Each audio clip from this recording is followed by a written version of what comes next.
Well, I have to tell you, I have tried in every way I know how, literally from my years as a young lawyer all the way through my time as Secretary of State, to level with the American people. You talk about leveling with the American people. Have you always told the truth? I've always tried to. Always. Always. Some people are going to call that wiggle room that you just gave yourself. Well, no, always. You know, you're asking me to say, have I ever? I don't believe I ever have. I don't believe I ever have. I don't believe I ever will. How do you answer that charge that Senator Sanders has made that you're in the pocket of Wall Street or beholden to their interests? Well, look, anybody who knows me knows I'm not in the pocket of anyone, and anyone who thinks they can influence me certainly doesn't know me. So here are some of the recent donors to the Clinton initiative: United Arab Emirates, Saudi Arabia, Oman, Australia, Germany, and not just Canada, but the Canadian government agency promoting the Keystone XL pipeline. Gee, I wonder why they'd want to give to Hillary Clinton, who might be the next president of the United States. Interesting. Well, in fact, let's go to that. Wall Street Journal explains one of the 2014 donations comes from a Canadian agency promoting the proposed Keystone pipeline, which is favored by Republicans and under review by the Obama administration. The Foreign Affairs, Trade and Development Agency of Canada, a first-time donor, gave between $250,000 and $500,000. The donations are given in ranges, but we know through another public appearance that the number is $480,000. So they've never given to the Clinton Foundation before. She might be the next president of the United States. They just happen to write a $480,000 check for the first time, just in case she might be able to have a decision-making power over Keystone XL pipeline. Now, anybody think this might be, at the very least, the appearance of corruption? The United Arab Emirates, a first-time donor, gave between $1 million and $5 million in 2014. A previous donor, the Kingdom of Saudi Arabia, has given between $10 million and $25 million since the foundation was created in 1999. Part of that came in 2014, although the database doesn't specify how much. Now, if Saudi Arabia and the United Arab Emirates and these other Gulf countries were that interested in the human rights and welfare and health care, et cetera, all the different things that the Clinton Global Foundation is pushing, they could have showed it in other ways. If I'm Hillary Clinton, I go to Saudi Arabia and I say, hey, you know what? Keep your $25 million, let women drive, and we'll call it a deal. The New York Times expose on the Clinton Foundation details moral and fiscal chaos, shameless fundraising, and calls it mired in conflicts of interest. Run by old Clinton friends, it has been grossly mismanaged and, despite enormous donations, ran multi-million-dollar deficits. Secretary of State Clinton traveled to Moscow and pressed the Russian government to purchase planes from Boeing. 2 months later, contract in hand, Boeing donated $900,000 to the Clinton Foundation.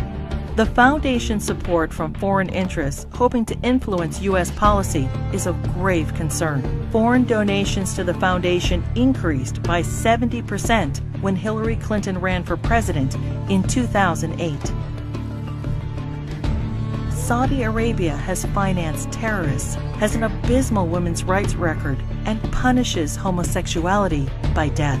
And yet, the Kingdom of Saudi Arabia is one of the largest supporters of the Clinton Foundation. You know, they brought in some new multi-billionaires to pump the money in. They want to rig the economy so they continue to get richer and richer. They could care less about income inequality. They solve their consciences by giving big money to philanthropy and, you know, getting great pictures of them standing in front of whatever charity they donated to. There is no doubt about what they're doing and who the players are and what they're trying to achieve. And, you know, they're shopping among the Republican candidates to figure out who among them will most likely do their bidding. A third of the money that went into the campaigns was never disclosed. You have no idea. It could be a foreign government. It could be a criminal cartel. It could be a drug cartel. You don't know. This is cancerous. This is so pernicious and corrupting of our political system. The people who really know what needs to be done know that I'm the person who can deliver to make sure that we don't end up with the kind of problems we faced back in 2008. You have received a lot of support from people who made their money on Wall Street. Mm-hmm. You have a lot of Wall Street relationships. You've done paid speeches for Wall Street institutions, 3 paid speeches for Goldman Sachs alone, your first year out of public office, for which they paid you over $600,000. What do you say to people like Senator Sanders, who have criticized you as basically being too close to that most powerful special interest, too close to Wall Street interests to be trusted to reel them in when they need to be reeled in? Anybody who thinks that they can influence what I will do doesn't know me very well, and they can actually look and see what I have said and done throughout my career. Yes, you do need a president who will be forthright and absolutely call them out, everybody, wherever they are, for what they're doing that tilts the balance away from voters and citizens. But voters and citizens have to help me do that. And here's what I mean by that. We got to get people to turn out and vote. If we were not electing the leaders who are promoting these policies, I have always listened to people. We got a number of questions, even from people who support your policies, who say they do believe that you represent the interests of Wall Street and corporate America. How do you respond? Well, look, that's just not the case. I'm asking you. Yeah, there was no doubt that I took on a lot of what was going down on Wall Street. I honestly think that the best answer to this is the fact that everybody that I know who looks at what's happening in this campaign sees the same thing. The Wall Street interests, the money interests, the Republican political interests are spending a lot of money to try to defeat me. I just find it kind of a strange argument. And it's about this issue of the speeches, particularly to Goldman Sachs. This is what the questioner wrote verbatim. I am concerned with the abuses of Wall Street has taken with the American taxpayers' money.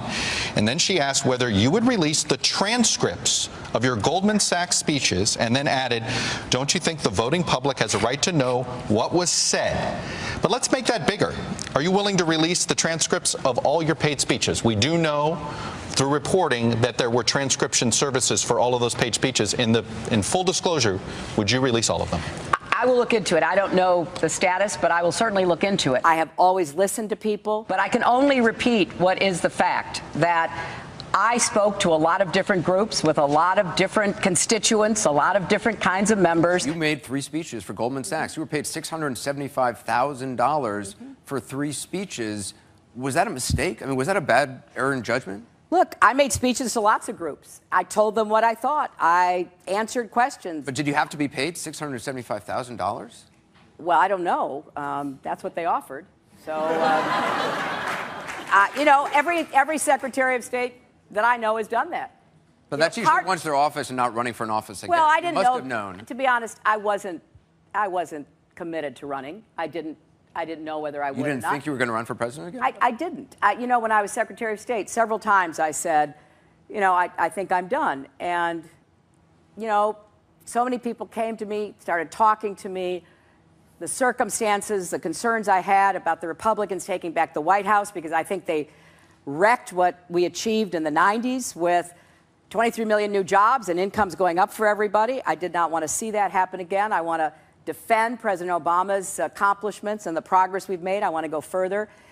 So, yeah, I was convinced. Well, I didn't know. Must have known. To be honest, I wasn't committed to running. But, you know, anybody who knows me, who thinks that they can influence me, name anything they've influenced me on.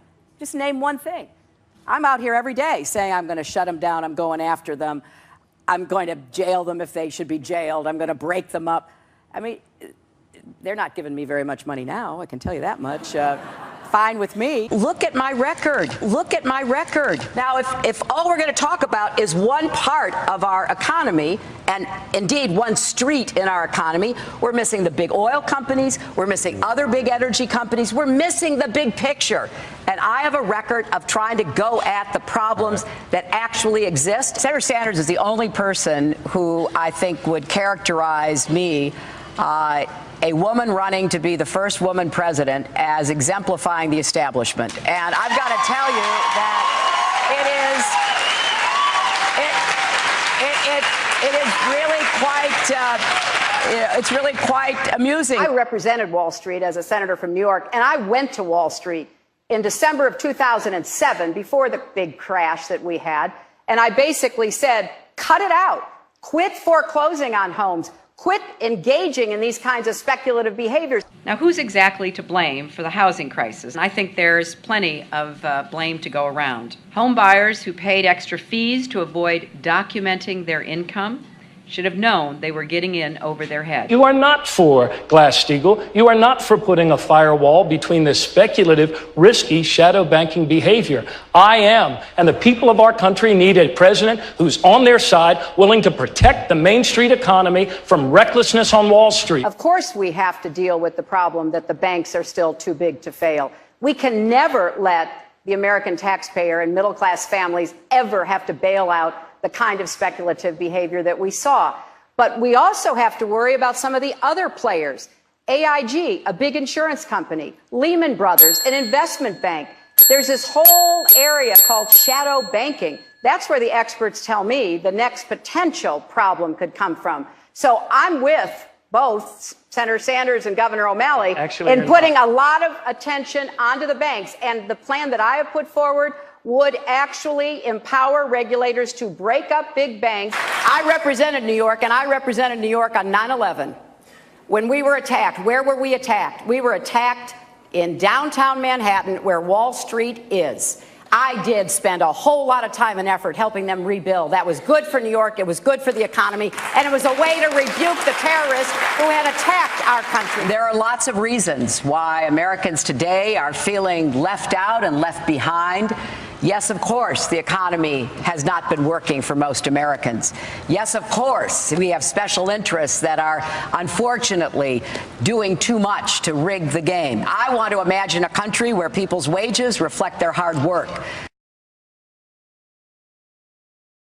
They want to go after any economic interests that they don't believe they can control. They want to destroy our balance of power. They want to go after our political system and fill it with people who will do their bidding. My question is, a number of factors, some you've just described, have eroded trust in you.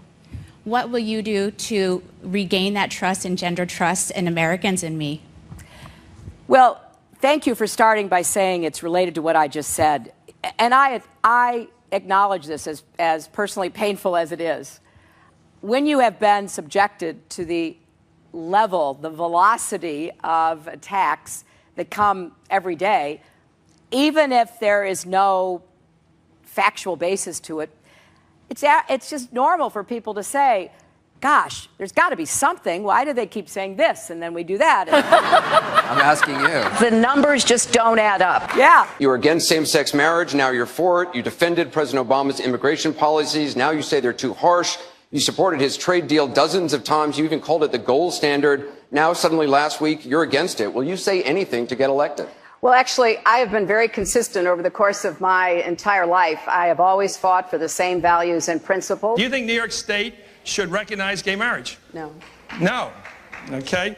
I believe that marriage is not just a bond, but a sacred bond between a man and a woman. I have not supported same-sex marriage.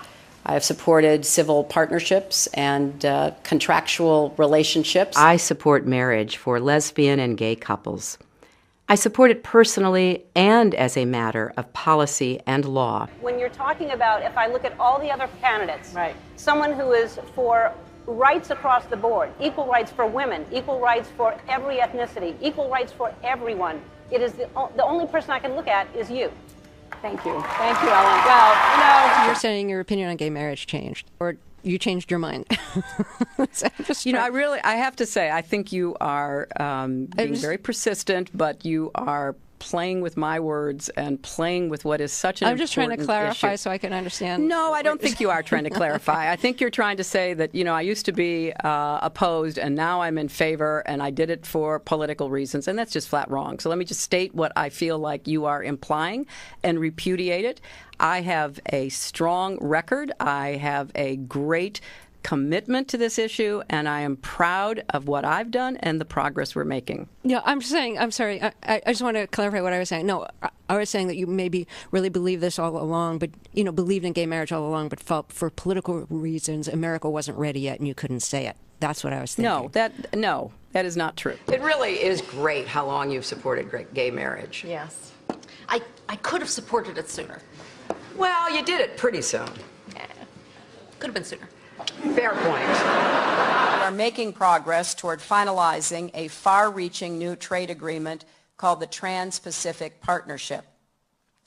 The so-called TPP will lower barriers, raise standards, and drive long-term growth across the region. The United States is engaging in the Trans-Pacific Partnership trade negotiations. We're pursuing a regional agreement with the nations of the Trans-Pacific Partnership. We are also pressing ahead with negotiations for the Trans-Pacific Partnership. We are very committed to the Trans-Pacific Partnership. We're excited about the innovative trade agreement called the Trans-Pacific Partnership. Your husband received $800,000 for 4 speaking engagements, ostensibly in support of the trade deal, or by a group that supports the trade deal. You've given your own money to your campaign. Is that a conflict of interest? I mean, and how many angels dance on the head of a pin? I have really nothing to, how do you answer that? It was one of the highlights of President Clinton's first term, passage of the North American Free Trade Agreement, also known as NAFTA. Critics blame NAFTA for the loss of manufacturing jobs in industrial states, including Ohio and Pennsylvania. Hillary Clinton helped get NAFTA approved. She held at least 5 meetings to strategize about how to win congressional approval. She helped the White House block opposition from labor and environmental groups, and she was the featured speaker at a crucial meeting. Participants in that event said, quote, her remarks were totally pro-NAFTA. There was no equivocation for her support for NAFTA at the time. I have been a critic of NAFTA from the very beginning. My concerns about NAFTA expressed years ago have been well documented and verified. I didn't have a public position on it. I have spoken consistently against NAFTA. And if you look at what I have been saying, it has been consistent. I have been consistent. You can go back and look at from the very beginning. I was one of the voices in the administration warning about NAFTA. You said it was good on balance for New York and America in 2004, and now you're in Ohio, and your words are much different, Senator. The record is very clear. Well, you don't have all the records, because you can go back and look at what I've said consistently. Oh, I think that everybody is in favor of free and fair trade, and I think that NAFTA is proving its worth. Is NAFTA a mistake? NAFTA was a mistake to the extent that it did not deliver on what we had hoped it would. Your opponents are saying that that's really part of a larger pattern with you, that you often avoid taking firm positions on controversial issues. And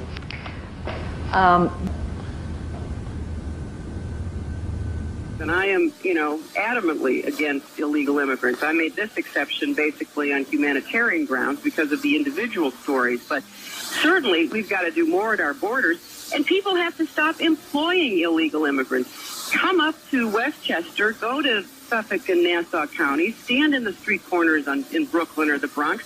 You're going to see loads of people waiting to get picked up to go do yard work and construction work and domestic work. The people who are here, who are raising families and working hard and contributing to our country, deserve a path to citizenship. I have believed that for many years. I have argued that in many different contexts. When asked whether she supports a proposal by the New York State governor to issue driver's licenses to illegal immigrants, I certainly recognize why Governor Spitzer is trying to do it. First she said this. It makes a lot of sense. What is the governor supposed to do?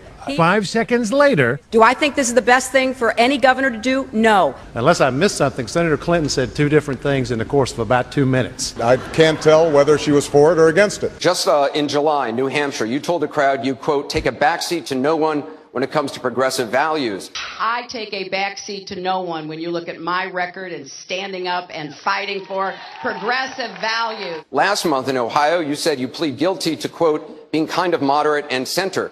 Do you change your political identity based on who you're talking to? No. I think that, like most people that I know, I have a range of views, but they are rooted in my values and my experience. I get accused of being kind of moderate and center. I plead guilty. Just for the record, are you a progressive or are you a moderate? I'm a progressive. Going through the emails, there were over 60,000 in total sent and received. About half were work-related and went to the State Department, and about half were personal that were not in any way related to my work. When you speak to the public, you say, I turned over everything. That's, for the most part, a direct quote. When you talk to the public, you say, I turned over everything. 90 to 95% of my work-related emails were in the state system. If they wanted to see them, they would certainly have been able to do so. You know what? That is maybe the 10th time you have cited that figure today. It is. And I have not heard anyone other than you ever cite that figure. Who told you that 90 to 95% of your emails were in the State Department system? Who told you that? We learned that from the State Department in their analysis of the emails that were already on the system. The Inspector General report found that less than 1% of State Department emails, record emails, were captured.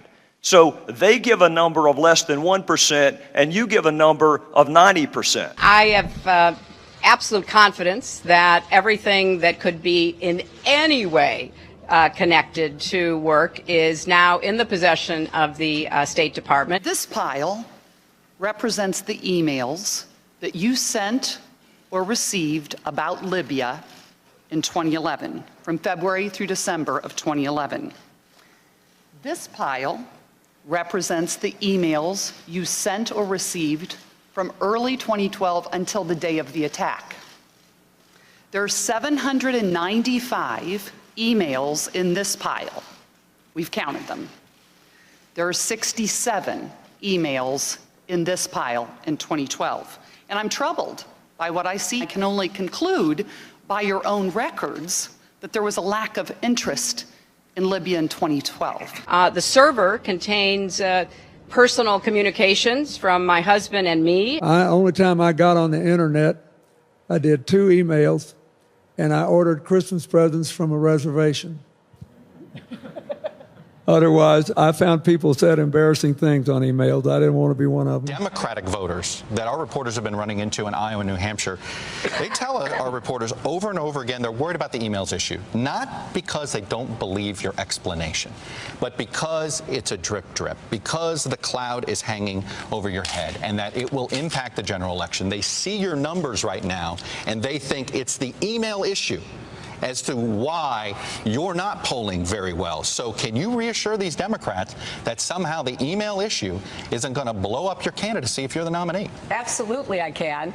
You know, before it was emails, it was Benghazi.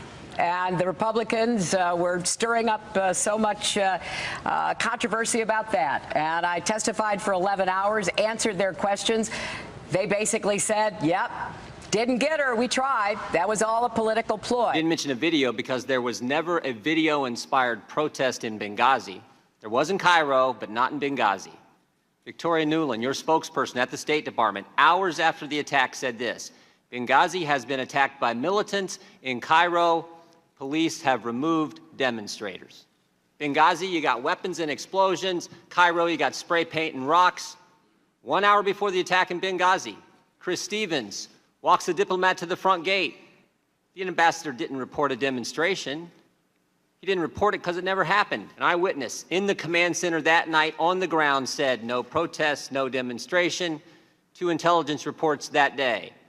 No protest, no demonstration. But the best evidence is Greg Hicks, the #2 guy in Libya, the guy who worked side by side with Ambassador Stevens. He was asked if there had been a protest, would the ambassador have reported it? Mr. Hicks' response? Absolutely. Where'd the false narrative start? Started with you, Madam Secretary. At 10:08 on the night of the attack, you released this statement. Some have sought to justify the vicious behavior as a response to inflammatory material posted on the internet. At 10:08, with no evidence, at 10:08 before the attack is over, at 10:08, when Tyrone Woods and Glenn Doherty are still on the roof of the annex fighting for their lives, the official statement of the State Department blames a video. Approximately 1 hour after you told the American people it was a video, you say to your family, 2 officers were killed today in Benghazi by an al-Qaeda-like group. You tell the American people one thing, you tell your family an entirely different story. We know, not we think, not it might be, we know the attack in Libya had nothing to do with the film. It was a planned attack, not a protest. State Department experts knew the truth. You knew the truth, but that's not what the American people got. You know, I testify for 11 hours. There's nothing to Benghazi. They don't give it up. They keep coming after it. It's relevant because our ambassador was asked to read and respond to Sidney Blumenthal's drivel. It was sent to him to read and react to. In some instances, on the very same day he was asking for security. So I think it is eminently fair to ask why Sidney Blumenthal had unfettered access to you, Madam Secretary, with whatever he wanted to talk about, and there's not a single solitary email to or from you to or from Ambassador Stevens. I'm not going to release one transcript of someone who knows nothing about Libya by his own admission, while people who risk their lives, you have no interest in their story getting out. You don't want the 18 DS agents, you don't want the CIA agents. The only transcripts you want released are Ms. Mills and Sidney Blumenthal. People have accused Ambassador Rice and the administration of, misleading Americans. I can say, trying to be in the middle of this and understanding what was going on, nothing could be further from the truth. Can you tell me why Chris Stevens was in Benghazi the night that he was killed? Do you know? Does it bother you whether or not you know why Chris Stevens was in Benghazi? Do you know why we were the last flag flying in Benghazi after the British had left and the Red Cross had been bombed? Do you know why requests for additional security were denied?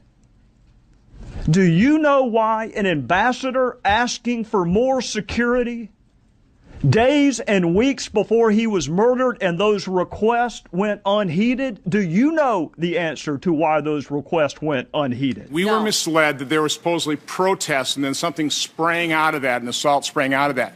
And that was easily ascertained that was not the fact. But and the American people could have known that within days, and they didn't know that. With all due respect, the fact is we had 4 dead Americans. Was it because of a protest, or was it because of guys out for a walk one night who decided they'd go kill some Americans? What difference at this point does it make? I have absolutely no concerns about it whatsoever. If there's going to be a security review about me, there's going to have to be security reviews about a lot of other people, including Republican office holders, because we've got this absurd situation of retroactive classifications. You say Secretary Clinton should be disqualified from the presidency because she voted in favor of using force in Iraq. She has since said that her vote was a mistake. Why isn't that good enough? We just heard Senator Sanders say that it's the worst decision in American history. That's very significant. The worst decision in American history. I just heard from Senator Sanders. So as we look ahead, if you're going to make those poor judgment calls at critical time in our history, we just finished with the Vietnam era, getting back into another quagmire. If you're looking ahead, and you're looking at someone that made that poor decision in 2002 to go into Iraq when there was no real evidence of weapons of mass destruction in Iraq. I know, because I did my homework. And so that's an indication of how someone will perform in the future, and that's what's important. This is probably the hardest decision I've ever had to make. Any vote that might lead to war should be hard. But I cast it with conviction. I don't think it can be either or. Now, I voted for the Iraqi resolution, and it was a very difficult vote for me. Okay. Why don't you, it's great. Good.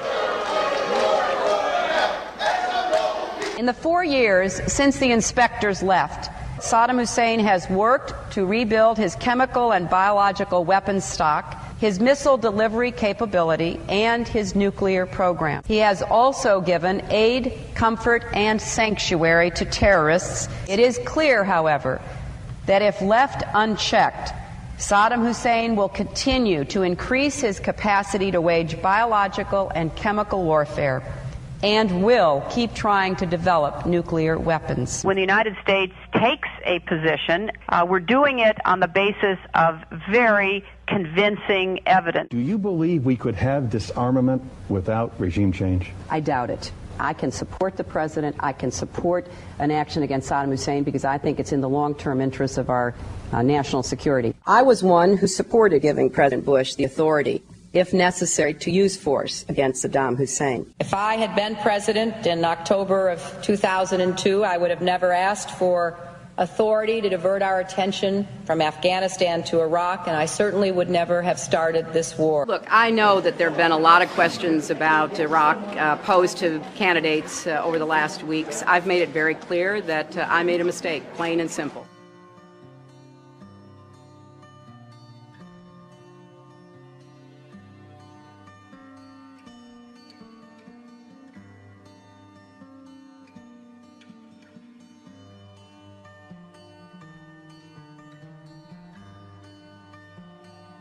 Well, I think that the laws that were passed, again, post 9/11, gave very broad authority. And that authority was passed by the Congress, and it was endorsed by executives in 2 administrations, both Bush and Obama. He violated American law. He violated his duties that he assumed when he took the job that he had. And if he is as proud of or as secure in his belief that what he did was the right thing, he should come home and defend it. Hillary Clinton supported the first war in Iraq. She supported the war in Libya, the war in Syria, and she's supporting a no-fly zone. Sounds like Hillary Clinton. Is she a hawk? I think Hillary Clinton is a neocon. I think Hillary Clinton's a neoconservative. I see her and Rubio as being the same person. They both want a no-fly zone. They both have supported activity in Libya, the war in Libya that toppled Gaddafi, an intervention that made us less safe. They both have supported pouring arms into the Syrian civil war, a mistake that I think allowed ISIS to grow stronger. And they both have supported the Iraq war. So, I mean, what's the difference? They're told, don't you dare say climate change is real, because we're the fossil fuel business. You've also said that you support renewable energy in our country, but have taken over $150,000 from the big oil and gas industries. These are industries which are in direct conflict with your interest in renewable energies. And I'm wondering if you'd be willing to take one step further away from the Republicans and take a stand against any more campaign contributions from them. Yeah, I don't even know what you're referring to, but Big Oil knows I'm not their friend, so I can't imagine they must have put it in the wrong envelope. Very clear about that. You know, I will certainly take a hard look at that. It is not something that I've paid any attention to because they know where I stand and they know what I will do. I'd like to know if you'd be willing to sign a pledge that you will not take money from the fossil fuel industry, that you'll stop immediately. Well, I don't know that I ever have. I'm not exactly one of their favorites. You have. Have I? Okay. Well, I'll check on that. They certainly haven't made much of an impression on me if I don't even know it. Everybody knows where I stand. And everybody knows when I was in the Senate, I voted that way. I voted against the big energy giveaway bill in 2005. I'm on record. Well, I'm going to take a look and see what I mean, you're asking me a question I never paid attention to because they don't actually come and talk to me. I have always listened to people. As president, would you sign a bill, yes or no, please, in favor of allowing the Keystone XL pipeline? Well, this is President Obama's decision, and I am not going to second guess him because I was in a position to set this in motion, and I do not think that would be the right thing to do. So I want to wait and see what he and Secretary Kerry decide. If it's undecided when I become president, I will answer your question. Right before this debate, Secretary Clinton's campaign put out a lot of reversals on positions on Keystone and many other things. I never took a position on Keystone until I took a position on Keystone. Another international issue that you signed in on last year was the Alberta Clipper, a pipeline from Alberta that brings tar sands, oil sands, directly into Wisconsin to the U.S. Midwest. This is some of the dirtiest fuel in the world. And how can the U.S. be saying climate change is a priority when we're mainlining some of the dirtiest fuel that exists? Well, there hasn't been a final decision made. Are you willing to reconsider it? Probably not. And you know, but we haven't finished all of the analysis. So as I say, we've not yet signed off on it, but we are inclined to do so, and we are for several reasons. Going back to one of your original questions, we're either going to be dependent on dirty oil from the Gulf or dependent on dirty oil from Canada. I genuinely want to know what in your heart has changed that's going to change the direction of this country. Like what in you, like not your platform, not what you're supposed to say. Like how do you actually feel that's different than you did before? Like what were the mistakes? And how can those mistakes that you made be lessons for all of America? For a moment of reflection on how we treat black people in this country. Obviously, I know more about the civil rights movement in the old days because I had a lot of involvement in working with people. So they had a plan, this piece of legislation, this court case we're going to make, et cetera, et cetera. I think that there has to be a reckoning. I agree with that. But I also think there has to be some positive vision and plan that you can move people toward. I mean, once you say, you know, this country has still not recovered from its original sin, which is true. Once you say that, then the next question by people who are on the sidelines, which is the vast majority of Americans, the next question is, well, so what do you want me to do about it? What am I supposed to do about it? That's what I'm trying to put together in a way that I can explain it and I can sell it. Because in politics, if you can't explain it and you can't sell it, it stays on the shelf. I stand here in your space, and I say this as respectfully as I can, but if you don't tell black people what we need to do, then we won't tell you all what you need to do. Well, I'm not telling you, I'm just telling you to tell me. What I mean to say is that this is and has always been a wet problem of violence. It's not, there's not much that we can do to stop the violence against us. Well, if that is a conversation that I push back. I understand. I understand what you're saying. Also respectfully. Yeah. Well, respectfully, if that is your position, then I will talk only to white people about how we are going to deal with the very real problems. That's not what I mean. That's not what I mean. No. But like what I'm saying is, what you just said was a form of victim blaming. Right? You were saying that what the Black Lives Matter movement needs to do to change white hearts is. No, I'm not talking about. Look, I don't believe you change hearts. I believe you change laws, you change allocation of resources, you change the way systems operate.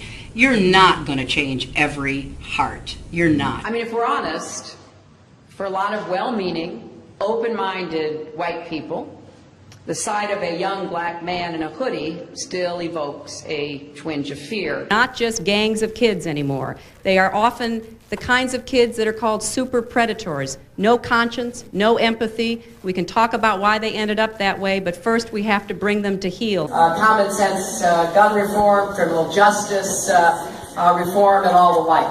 So I think we've got a very, we've got somebody saying here, we have to bring them apologize for mass incarceration. Okay, we'll talk about it. I'm not a super predator, Hillary Clinton. Okay, fine, we'll talk about it. You apologize to black people for mass incarceration? Well, can I talk, and then maybe you can listen to what I say? Okay, fine, thank you very much. There's a lot of issues in this campaign. The very first speech that I gave back in April was about criminal justice reform and about predators. You're being rude. That's not appropriate. Predators. This is not appropriate. That's rude. Yeah, you want to hear the facts, you just want to talk. I know that you called black youth super predators in 1994. Please explain the record. Explain it to us. You owe black people an apology. Excuse us. That's inappropriate. If you will give me a chance to talk, I'll approach your side. You know what? Nobody's ever asked me before. You're the first person to ask me, and I'm happy to address it, but you are the first person to ask me here. Okay, back to the issue. Not just gangs of kids anymore. They are often the kinds of kids that are called super predators. No conscience, no empathy. We can talk about why they ended up that way, but first we have to bring them to heel. In 1994, Bill Clinton wanted to pass a crime legislation, and it was 3 strikes bill. So if you have 3 felonies, you get a life sentence. Hillary Clinton was the first lady and aggressively lobbied for it. Very rarely was the term super predator ever used in reference to white kids. Perhaps sometimes in reference to the Columbine kids, but almost always when talking about black kids in inner cities who are in gangs. So I'm giving you the full context. It wasn't just that she was talking about super predators, and it wasn't just regular old kids walking down the street. But was it racially used, that term? Yes, it most certainly was. It was used over and over by Republicans, adopted by the Clintons to scare everybody. Oh, watch out for the super predators. Is that quote accurate? Hell yes, it's accurate. I remember when we first ran the story based on a story by Michelle Alexander, who was one of the leading African-American scholars in this country. People couldn't believe the quote. And by the way, let's be clear. Columbine, of course, happened after '94. So when they were talking about this, it was almost completely used for African-American kids. If you think this is the family that was so great to African Americans, I've been reading this book, The New Jim Crow, and it's got some gnarly stuff about Hillary Clinton. It says when her husband was president, she lobbied Congress to increase the drug war and mass incarceration. And the best-selling author of the book, civil rights lawyer Michelle Alexander, says Bill Clinton's tough-on-crime policies resulted in the largest increase in federal and state prison inmates of any president in American history. But Clinton was not satisfied with exploding prison populations. He and the New Democrats championed legislation banning drug felons from public housing and denying them basic public benefits, including food stamps for life. Discrimination in virtually every aspect of political, economic, and social life is now perfectly legal if you've been labeled a felon. What do you think about that, 1994 Hillary Clinton? It's a very well thought out crime bill that is both smart and tough. 1 out of 3 African American men may well end up going to prison. That's the statistic. I want people here to think what we would be doing if it was 1 out of 3 white men. It's a very well thought out crime bill that is both smart and tough. I said tonight that part of the blame should have been in terms of incarceration on the 1994 Clinton crime bill. A very cheap shot was thrown to me by a PhD who said that's sexist. I said absolutely it's not. If you're going to name a policy that you didn't like about Bush and you're going to put his name on it, you must put Clinton's policy, his name on that policy. Clinton knew what he was doing. He did it anyway. Sanders was one of the only people who stood on the floor at that time and said this is going to disproportionately affect black people. If you are familiar with this book or you're familiar with that 1994 crime bill, which sent many of my friends away, she is not the candidate you should be voting for. Almost 25% of the world's total prison population. This bill would have put more police on the street, would have locked up violent offenders so they never could get out again, would have given more prison construction money. And soon, Democrats began competing with Republicans to prove they could be even tougher on them. And so it was President Bill Clinton who escalated the drug war far beyond what his Republican predecessors even dreamed possible. And it was President Clinton that championed laws denying federal financial aid to drug offenders for college. It was President Clinton who championed laws banning people with criminal convictions from access to public housing so that people wouldn't have housing upon release from prison. It was the Clinton administration that championed laws denying even food stamps under federal law to people who were once caught with drugs. To a large extent, the basic architecture of this new caste system was championed by a Democratic administration desperate to win back the so-called white swing voters, the folks who had defected from the Democratic Party in the wake of the civil rights movement. Not just gangs of kids anymore. They are often the kinds of kids that are called super predators. No conscience, no empathy. We can talk about why they ended up that way, but first we have to bring them to heal. First we have to bring them to heal. First we have to bring them to heal. First we have to bring them to heal. First we have to bring them to heal. First we have to bring them to heal. Bring them to heal. Bring them to heal. Bring them to heal. Bring them to heal. Bring them to heal. Bring them to heal. Bring them to heal. Bring them to heal. Bring them to heal. Bring them to heal. The woman who was standing beside Bill Clinton when he signed the Welfare Act admitted before she died that it was the wrong move, that working didn't help her. She worked at a job where she made a little bit of money, and Even if after she made a little bit of money, she still couldn't afford her medicine. Clinton used her, just like he used black people, just like Hillary Clinton is using black people now. I'm kind of tired of being used. By the time Bill and I left the White House, welfare rolls had dropped 60%. This was a blunderbuss. This was just an axe, a hatchet. 6 million, 2% of our population have no income except those food stamps. The food stamps is the sole thing that stands between them and being totally without any income. I want to talk about this story that CNN.com put out dealing with the recession worsens racial wealth gap. Whites have a net worth about 20 times that of blacks and about 18 times that of Hispanics. Who's to blame for this? She was very close to Robert Rubin, to Lawrence Summers, to the people in the Clinton administration. This duo has gutted and devastated the black community. You can draw a line from the evaporation of black wealth in the black community back to the deregulation of the Clinton years. I would be hard pressed to find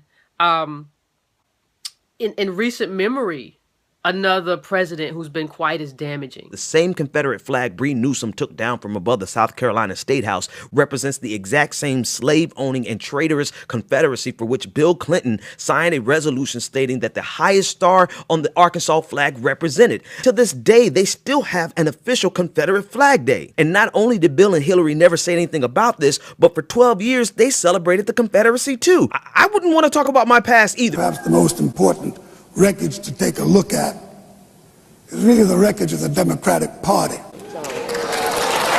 We cannot keep imprisoning more people than anybody else in the world. Does no one else see the hypocrisy? Forget about super predators in the 1994 crime bill. When Hillary Clinton said this, she was actively using lobbyists from 2 major private prison companies to raise campaign cash. And she only stopped taking money from associates of the GEO Group and Corrections Corporations of America after Black Lives Matter and other activists confronted her. But even now, she has campaign staffers that lobby directly for GEO Group on her payroll. Do you still have the support of Hillary Clinton? I still support her, and that question of whether I continue to have her support is up to her, but I feel pretty confident I do. You cannot call yourself an ally if you are going to stand behind a mayor of a city who actively participated in the suppression of a dash cam video showing an execution by a Chicago police officer of a young black man. For those of you who have not yet made up your minds, or maybe even some of you who have made up your minds, to maybe consider and reconsider what it is that Bernie Sanders offers. He offers us a chance to declare unequivocally that there is an America, that there is a group of citizens who have a deep caring for where our nation goes and what it does in the process of going. Yesterday, Hillary Clinton proposed changing marijuana from a Schedule I to a Schedule II narcotic so researchers could do more study on the impact of medical marijuana. You've been outspoken about the need for the federal government to kind of back off applying federal law on marijuana. What's your take on her move? I think she's recognizing public sentiment. I've been here for my entire career wanting to reform criminal justice. During the Clinton era, the drug laws that Bill Clinton and some Republicans voted for have locked up a generation of young black men in our country. The drug war has disproportionately, not purposely, but disproportionately been applied to African Americans, Hispanics, and people who live in poverty. And so Clinton is now coming around, but she has to explain why she and her husband supported many of these mandatory minimums where people went to jail for 15 years. Time and time again, you hear one thing in speeches, and then you see a campaign that has the worst kind of tactics, reminiscent of the same sort of Republican attacks on Democrats. Well, I am here to say that it is not only wrong, but it is undermining core democratic principles. Since when do Democrats attack one another on universal health care? I've looked at the legislation that Senator Sanders has proposed, and basically he does eliminate the Affordable Care Act, eliminates private insurance, eliminates Medicare, eliminates Medicaid, TRICARE, Children's Health Insurance Program. Just because Senator Obama chose not to present a universal health care plan does not give him the right to attack me because I did. So let's have a real campaign. Enough with the speeches and the big rallies and then using tactics that are right out of Karl Rove's playbook. This is wrong, and every Democrat should be outraged. The Democratic Party in the United States worked since Harry Truman to get the Affordable Care Act passed. So shame on you, Barack Obama. It is time you ran a campaign consistent with your messages in public. I have a lifetime of experience that I will bring to the White House. I know Senator McCain has a lifetime of experience that he will bring to the White House. And Senator Obama has a speech he gave in 2002. We just had the tape. You just said that I complimented the Republican ideas. That is not true. What I said is that Ronald Reagan was a transformative political figure because he was able to get Democrats to vote against their economic interests to form a majority to push through their agenda, an agenda that I objected to because while I was working on those streets, watching those folks see their jobs shipped overseas, you were a corporate lawyer sitting on the board of Walmart. The persistent scourge of child labor. I'm always proud of Walmart and what we do. Clinton also took a role in supporting a Buy America program. One of the reasons we want to buy America is because we love America. Walmart continued to get most of its products from overseas during its Buy America program, including from this factory in Bangladesh that used 11 and 12-year-old girls. The persistent scourge of child labor. New York has spent a considerable amount of money and effort devising very good tests. I will end the unfunded mandate known as No Child Left Behind. I do not believe that our children are little test takers. And I do not believe that our teachers should be nothing but test givers. When you narrow the curriculum and you focus just on those tests, you really demoralize teachers. Today is the 12th of January 2016, 6 years after the earthquake. And for us, it was important to be in front of the Clinton Foundation because Bill Clinton, as head of the interim Haiti Recovery Commission, was responsible for the $6 billion. He had unlimited control of this money. 6 years after the earthquake, Haiti is in worse condition than it was in 2010. Only Bill Clinton can tell the world what happened with this money. Hillary Clinton's attempt to tout her foreign policy experience hounded her again on the campaign trail today. I made a mistake in describing it. She claimed she misspoke last week and was sleep deprived when she described landing under sniper fire in Tuzla, Bosnia, something that didn't happen. But CBS News has found several times in the past few months when Senator Clinton used the Bosnia trip to try to show her international experience. December in Iowa. We landed in one of those corkscrew landings and ran out because they said there might be sniper fire. I don't remember anybody offering me tea on the tarmac when that was happening. Then in February. The welcoming ceremony had to be moved inside because of sniper fire. And last week. I remember landing under sniper fire. We basically were told to run to our cars. Now that is what happened. I know you recall, ducking under sniper fire, and Sinbad in his account, who was on the trip, he said that the most dangerous part was remembering where he was going to eat next. He's a comedian, Jeff. He's a comedian. So you actually recall, hearing gunfire, and were you when we were flying into Bosnia, we came in a evasive maneuver. There was no greeting ceremony. And we basically were told to run to our cars. Now that is what happened. After CBS News video showed what really happened when she landed and greeted officials, Senator Clinton maintained there were risks, but explained to the Philadelphia Daily News why she was seen on the Bosnian tarmac greeting a young child if it was really so dangerous. I was also told that the greeting ceremony had been moved away from the tarmac, but that there was this 8-year-old girl, and I said, well, I can't rush by her. I've got to at least greet her. So I greeted her, I took her stuff, and I left. Now that's my memory of it. Good to see you. Once again, her memory doesn't match our videotape. She and her daughter Chelsea lingered on the tarmac to greet U.S. military officials. Took photos. There was the group of 7th graders on the tarmac too. And then Senator Clinton walked to the armored vehicle where she did eventually duck and enter. I remember landing under sniper. Yeah, no, wait, that's what I said when I was sleep deprived. You can read my book, and I said something very different. Yeah, I misspoke. Yeah, I totally misspoke. I've talked about this endlessly. I wrote about it, and I don't know what I was thinking because, yeah, we were told that we had to land under, some threats, and but that was just sleep deprivation or something. Yeah. I have been often to, I guess, the mothership in New York City. But it's good to have an outpost of the council right here down the street from the State Department. We get a lot of advice from the council, so this will mean I won't have as far to go to be told what we should be doing and how we should think about the future. I mean, Richard just gave what could be described as a mini version of my remarks in talking about the issues that confront us.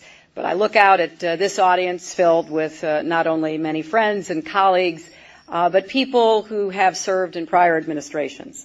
And so there is never a time when the inbox is not full. I'm Hillary Clinton. I have been proud and privileged to serve as First Lady, as a senator from New York, and as Secretary of State. I'm the granddaughter of a factory worker and the grandmother of a wonderful one-year-old child. And every day I think about what we need to do to make sure that opportunity is available, not just for her, but for all of our children. I have spent a very long time, my entire adult life, looking for ways to even the odds to help people have a chance to get ahead. And in particular, to find the ways for each child to live up to his or her God-given potential. It's absurd to suggest she's a friend of children who are in need or families. This is a woman who, when her husband was governor, I first met her at that time when I went down to interview him for the Los Angeles Times, and he was starting his presidential run. And they were bragging about their welfare reform, which destroyed what existed of support for poor children in Arkansas. Then as president, her husband, with her full-throated approval, destroyed the aid to families with dependent children, which 70% of the people on that program were children. It was the major federal program to help poor people and poor families. And in the cynicism of the Clinton administration, they destroyed that program, and we don't even have an accounting of poor children anymore. They're all off the radar. So that's just utter nonsense. And then her husband, after all, and she again was a full-throated support. She was very close to Robert Rubin, to Lawrence Summers, to the people in the Clinton administration who gave us the radical deregulation of Wall Street, which caused incredible misery in the Great Recession. The Clinton signing on the collateralized debt obligation law, which allowed all that junk to be legal. The Commodity Futures Modernization Act, the Financial Service Modernization Act, the Reverse Glass-Steagall. So they're the ones that opened the door to the Wall Street thieves that brought on the Great Recession. And then as senator, she's carried water for Wall Street faithfully. And then finally, if we're going to run for somebody who has experience as Secretary of State, I'd rather support John Kerry. After all, it's been a great relief to see Kerry as opposed to Hillary Clinton. We finally have some rational foreign policy and peacemaking with Iran, with Cuba. Where was Hillary Clinton? And let me say, one reason I could never vote for Hillary Clinton is that her attack on Edward Snowden, her attack on the whistleblowers, to call them traitors, to talk about these people. And here is a woman who knew what the government was doing and spying on the American people. She didn't tell us. She didn't trust the State Department with her email, but she never told us that the State Department, the CIA, and the NSA were spying on the emails of all the Americans. No, she thinks that's fine. She's just going to keep her email in her garage, So I find her to be a center of cynicism and opportunism and really quite reckless. He asked, if indicted, would she drop out of the race? Listen to her response. I think that what we've got here is a case of overclassification. I am not concerned about it. I am not worried about it. And no Democrat or American should be either. The questions were, Secretary Clinton, the questions were, who gave you permission to operate? Was it President Obama? There was no permission to be asked. It had been done by my predecessors. It was permitted. I didn't have to ask anyone. If you get indicted, would you drop out? Oh, for goodness, that is not going to happen. I'm not even answering that question. Right, the audience was cheering, were they not? Let's see if Judge Andrew Napolitano is cheering along with the audience there. Well, I'm sorry that she gave answers like that. because she knows that if she's indicted, she will be forced to drop out.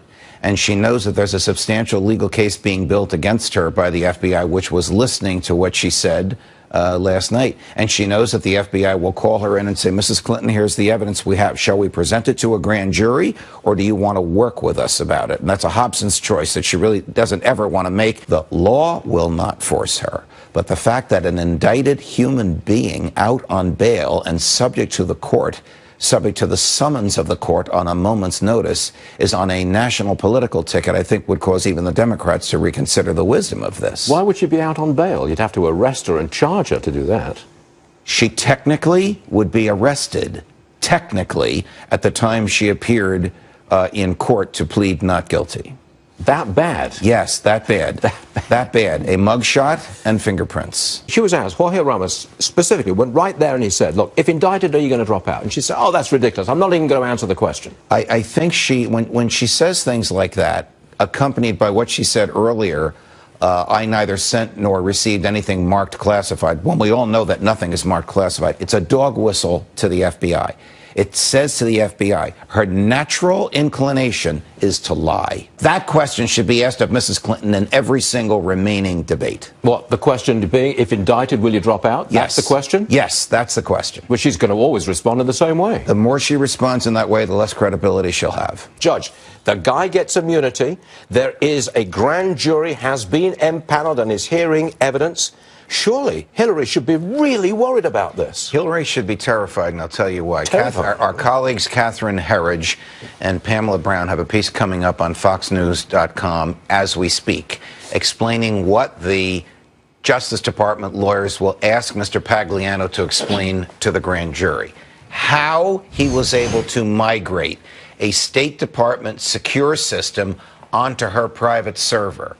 Question, Mr. Pagliano, did Mrs. Clinton give you her personal Secretary of State password to enable you to do that? If he answers yes, we have an indictment for misconduct in office as well as espionage. She should be terrified of the fact that he's been granted immunity. We also know they're going to seek someone's indictment because they would not be immunizing him and thereby inducing him to spill his guts unless they wanted to indict someone. Now, we don't know who it is. There's 4 or 5 people between Brian Pagliano and Mrs. Clinton. This is from Hillary Clinton's press secretary. It goes on to say, she has encouraged everyone to cooperate, talking about Hillary Clinton, because we want to make every good faith effort to be transparent and answer any questions that people have. Goes on to say, with Mr. Pagliano, we encouraged him as well, because we don't think he has any reason to not be transparent. They are out of their minds.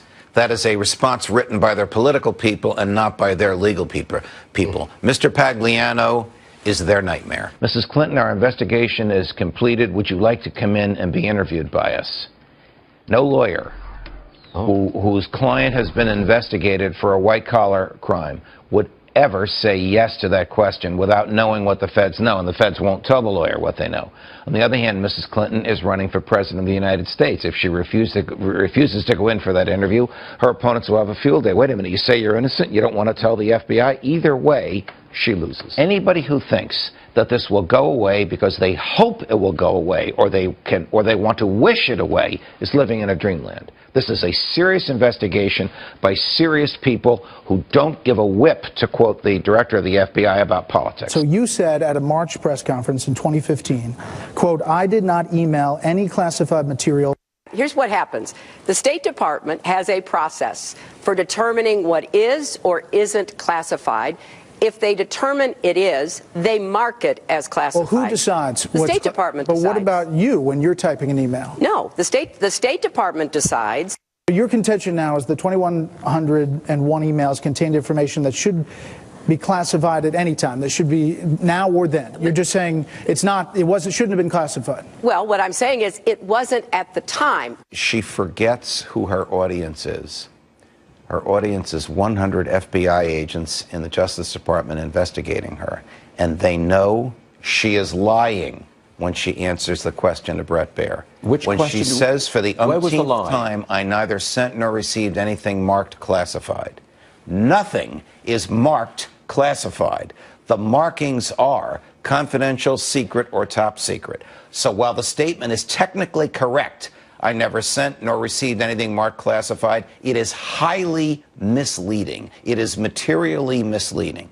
Second point, on her first day in office, she received a 2-hour tutorial from 2 FBI agents explaining to her what makes an email confidential, secret, or top secret is not a stamp or a marking on it.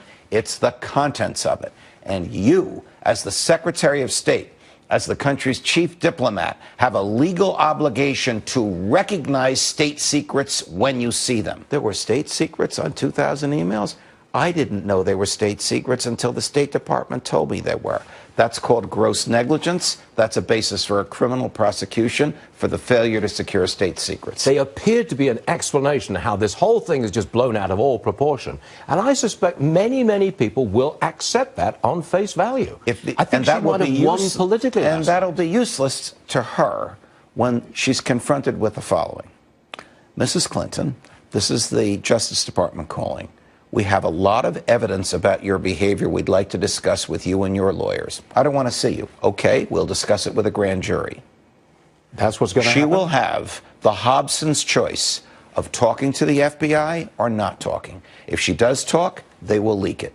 And she will be the first person running for president of the United States who was compelled to justify her behavior to the FBI. If she doesn't talk, they'll go to a grand jury and they'll leak it. This was all done because she wanted to stop transparency. She wanted to keep her behavior from the rest of the State Department and from us under the Freedom of Information Act. She should have just said, this is why I did it. Yes. Okay. She's already said many, many times, quote, I can't wait to speak to the FBI. Now, when she says that, that's a lie. The FBI knows it's a lie. Yeah, nobody can't wait to speak to the FBI when you have a potential criminal defendant and you don't know what they have. But she could say, look, her lawyer could say, look, I don't want my client to, hurt her chances or implicate her, so we're just going to have to say no. If she says no, that is the prudent legal advice. That's right. But politically, it would be catastrophic for her. She could be prosecuted whether she intentionally exposed them or negligently exposed them, and how she had the affirmative legal duty to recognize a secret when she saw one. And Pagliano was just a private guy, or he worked for the State Department, or what? He worked for her campaign. He worked for her presidential campaign. He worked for her senatorial campaign. He worked for the Clinton Foundation, and then he worked for the State Department. Australia managed to get away or take away tens of thousands, millions of handguns.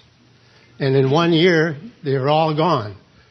Can we do that? And why, if we can't, why can't we? You know, Australia is a good example. Canada is a good example. The UK is a good example. Why?